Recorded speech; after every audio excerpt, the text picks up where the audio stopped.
Welcome on my channel KD प्रयास academy. और आज की जो वीडियो है वो है क्लास 6 के एनसीईआरटी है। ये सीटेड पेपर 2 वालों के लिए है, क्योंकि आपका एनसीईआरटी की बुक चेंज हो गई है, कुछ चैप्टर हटा दिए गए हैं। जैसे कि अभी न्यू बुक में ये चैप्टर नंबर 5 है, लेकिन जो पुरानी बुक थी उसमें चैप्टर नंबर 8 था।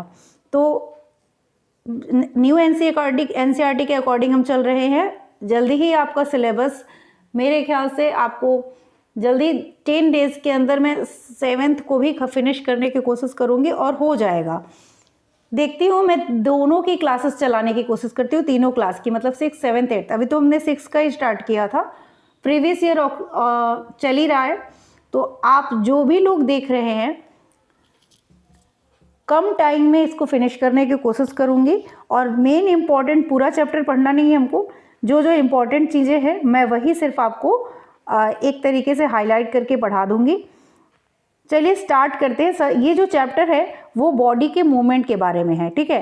जैसे हम चलते हैं या हम अपने हाथ को मोड़ रहे हैं या कुछ भी हम सांस ले रहे हैं, तो हमारी बॉडी में कहीं ना कहीं क्या हो रहा है, मूवमेंट हो रहा है, ठीक है। हमारी पलकें झपकना, ये भी क्या है, बॉडी का मूवमेंट है।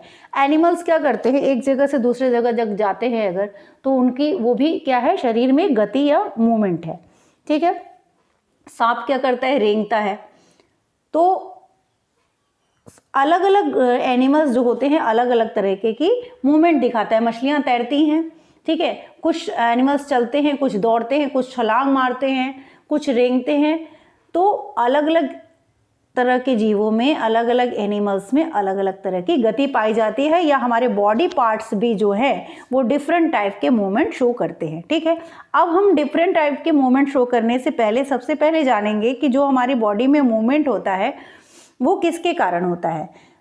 तो हमारी बॉडी में जो मूवमेंट होता है वो होता है एक जो जिसे हम हिंदी में संधि कहते हैं और इंग्लिश में क्या कहते हैं, ज्वाइंट्स कहते हैं, ठीक है। इंग्लिश में ज्वाइंट्स कहते हैं और हिंदी में हम कहते हैं संधि। तो अगर हम संधि क्या होती है इसके लिए देखना चाहें, तो जैसे कि आप ये देख रहे हैं, एक लड़का है और इसने क्या किया है, इसके हाथ को सीधा करके क्या कर दिया गया है, यहाँ पे एक स्टिक या जो भी कहिए स्केल लगा दी गई है। अब इसे स्केल लगाने की वजह से ये अपना हाथ क्या कर पाएगा, मोड़ पाएगा सेंटर से, नहीं मोड़ पाएगा। तो जो ज्वाइंट्स होता है या जो संधि होता है, संधि क्या होता है, जैसे हाथ का जो आधा पार्ट है, ठीक है, यहाँ से कंधे से यहाँ तक का और दूसरा यहाँ से फिंगर तक का, इसके बीच में एक जुड़ाव का जगह है। ये दोनों हड्डियाँ जहाँ पे जुड़ रही हैं उस प्लेस को क्या कहते हैं, ज्वाइंट्स या संधि कहते हैं, ठीक है। जब हम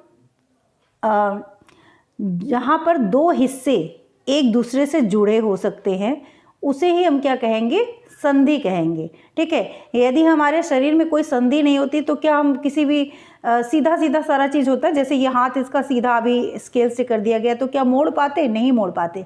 कमर के बीच में यहाँ पे नहीं होता, गर्दन के पास, तो हम गर्दन नहीं घुमा पाते। अब संधि की वजह से क्या करता है, हम अपने बॉडी को क्या करते हैं, मोड़ पाते हैं, यानी बेंड कर पाते हैं। तो शरीर के विभिन्न हिस्सों को उसी जगह से मोड़ अथवा घुमा सकते हैं जहां पर दो हिस्से क्या हुए हैं, एक दूसरे से जुड़े हों।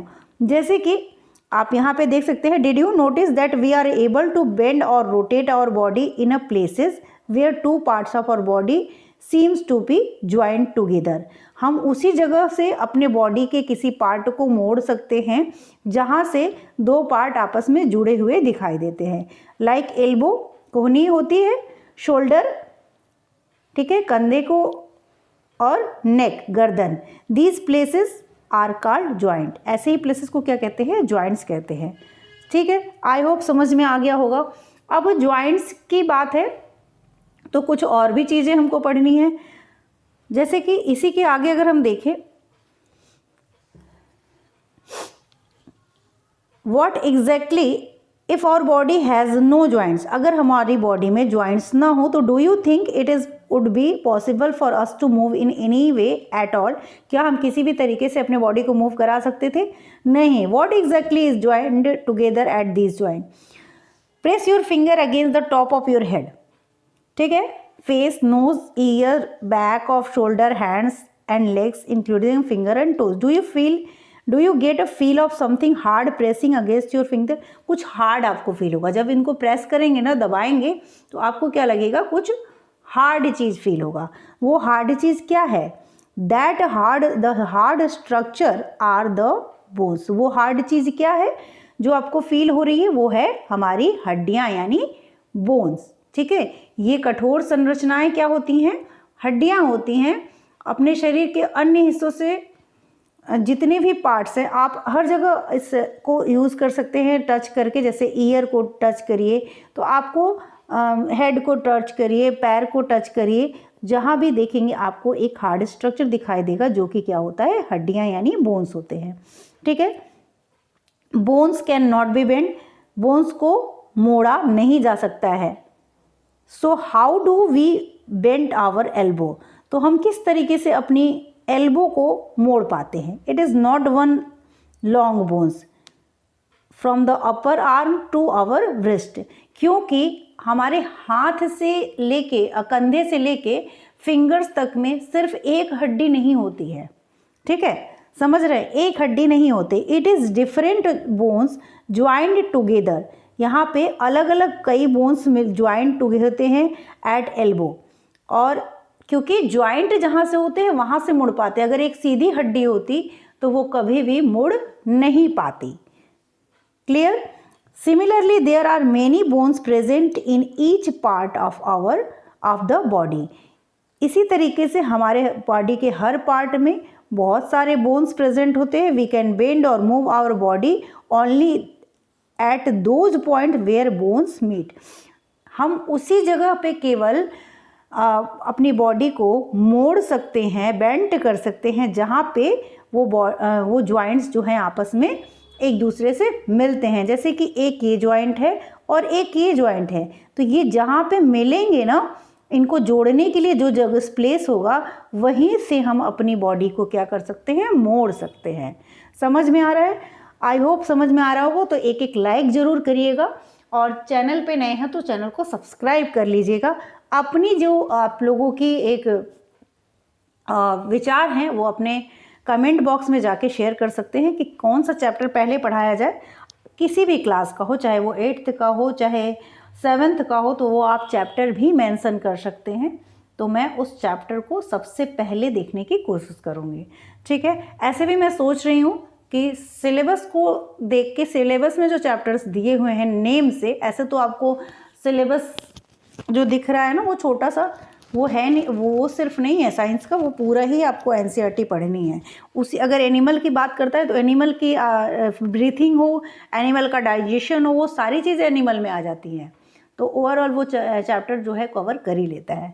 ठीक है, तो ये नहीं है कि एनिमल है तो सिर्फ एनिमल वाला चैप्टर, एनिमल नाम से जो चैप्टर है वो पढ़ना है। एनिमल की हर एक्टिविटी, हर चीज़ों को पढ़ना पड़ेगा। फिर वो कहीं से भी पूछ सकते हैं। और जो भी एनसीईआरटी में है सिर्फ वही पढ़ना है, किसी अदर बुक को टच मत करिए क्योंकि अदर बुक से नहीं आता है। ठीक है, तो हम कहाँ पे थे? बोन्स जहाँ पे होंगे, जहाँ से मिलते हैं वहीं से हम बेंड कर सकते हैं बॉडी को। There are different types of joints in our body to help us carry out different movement and activities. अब इन जॉइंट्स के बारे में हम सीधे सीधे पढ़ते चले जाएंगे। क्वेश्चन ये बनता है कि बॉल एंड सॉकेट जॉइंट्स कहाँ पाया जाता है। ठीक है, तो जो क्वेश्चन बनता है उसे ही पढ़ने की ज़रूरत है। बहुत ज़्यादा डीप में जाके अभी नहीं हमको लगता है कि पढ़ने की ज़रूरत है। इस चैप्टर में जो जो इम्पोर्टेंट है बस उसको देखिए। तो अगर हम बॉल एंड सॉकेट जॉइंट्स की बात करें तो बॉल एंड सॉकेट जॉइंट्स कैसा होता है? ये आपका पाया जाता है कंधे के हिस्से में। ठीक है, कंधे के हिस्से में ये जॉइंट्स पाया जाता है। जैसे कि आप ये अगर देखें, ये जो डायग्राम बना हुआ है तो यहाँ पे क्या है? यहाँ पे एक इमेजिनेशन दी गई है। ये ये बॉल है और ये बॉल है। ठीक है, बाउल है, ये कटोरा जिसको बोलते हैं, और ये क्या है? बॉल है। तो ये जो ये बाउल है इसमें बॉल फंसा हुआ है, ये दिख रहा है, और एक पेपर का सिलेंडर है। अब ये इस तरीके से वर्क करता है हमारा, ये कंधे का बना हुआ है एक तरीके से ये, और ये किस तरीके से रोटेट कर रहा है उसके अंदर। तो जिस तरीके से ये रोटेट कर रहा है उसी तरीके से हमारे जो हैंड होते हैं वो कंधे में रोटेट कर पाते हैं। Does the ball rotate freely inside the ball? Does the paper cylinder also rotate? Now imagine करिए that the paper cylinder is your arm. ये जो पेपर सिलेंडर है ये क्या है? आपका आर्म है। And the ball it's and, और जहाँ पे ये आर्म खत्म हो रहा है वो है आपका बॉल। ठीक है, अब ये बॉल फंसा कहाँ है? The bowl is like the part of the shoulder to which your arm is joint. तो बाउल वो जगह है जहाँ पे आपका जो शोल्डर है वो उसमें जुड़ा हुआ है। ठीक है, तो ये चीज़ आपने देख ली। The rounded end of one of the bones fit into the cavity. जो राउंडेड बोन्स है, या अगर हम इस डायग्राम को थोड़ा सा और ऊपर करें तो जो राउंडेड बोन्स हैं, ये देखिए बॉल एंड सॉकेट जॉइंट्स, जो हमारा हैंड है इसका ये जो लास्ट वाला पार्ट है ये कहाँ जुड़ा हुआ है? तो इसका ये जो लास्ट वाला पार्ट है ये इस बॉल में जुड़ा हुआ है। ठीक है, तो सच ए जॉइंट अलाउ मूवमेंट। ये जो and of one bones fit into the cavity hollow space, यहाँ पे जो हॉलो स्पेस है इसी में ये जाके फंसा हुआ है।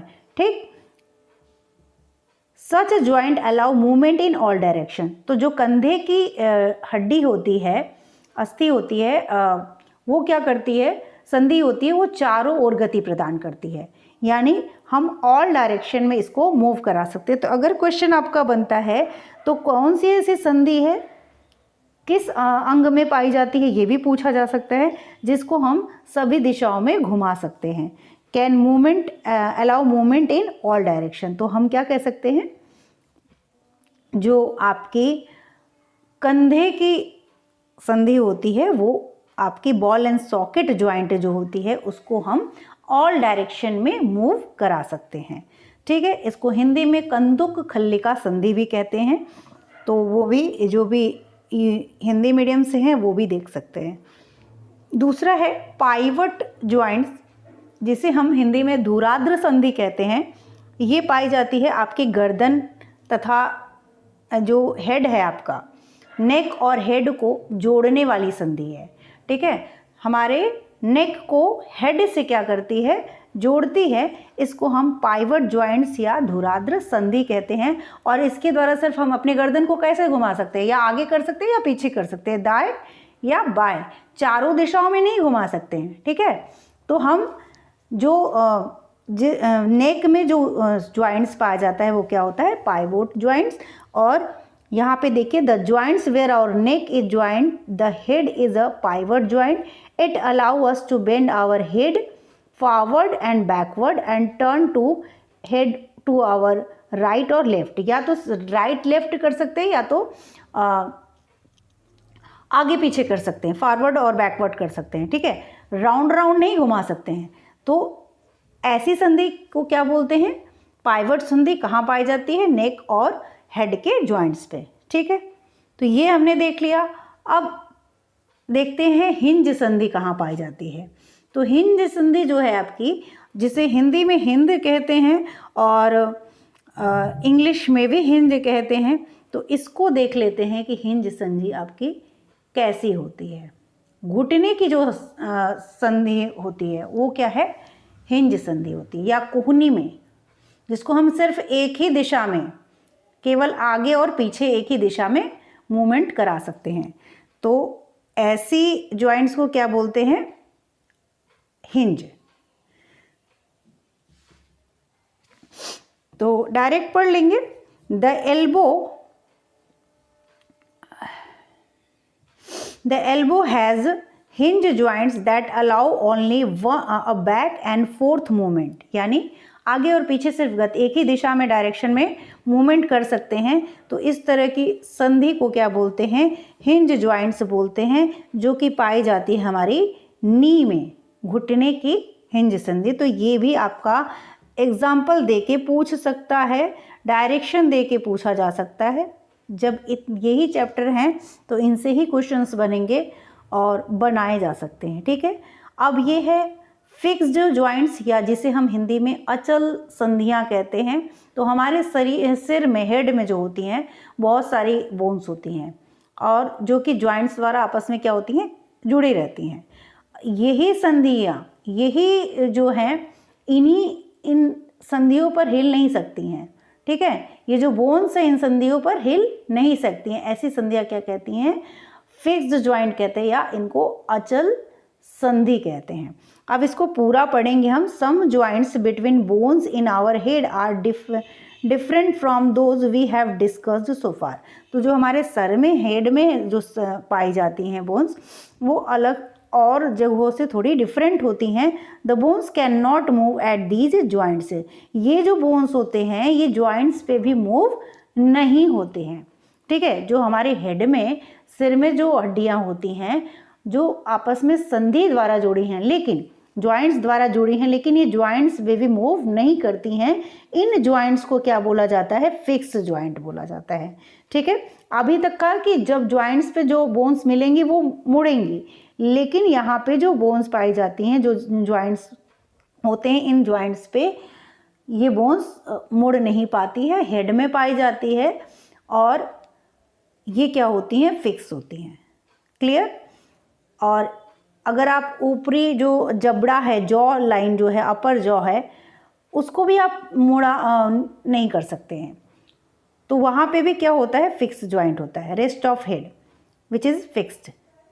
ठीक है, तो जो इम्पोर्टेंट चीज़ें हैं सिर्फ वही देखेंगे, बहुत ज़्यादा हर चीज़ों को देखें और समझ में कुछ ना आए तो उसकी कोई मतलब नहीं होता है।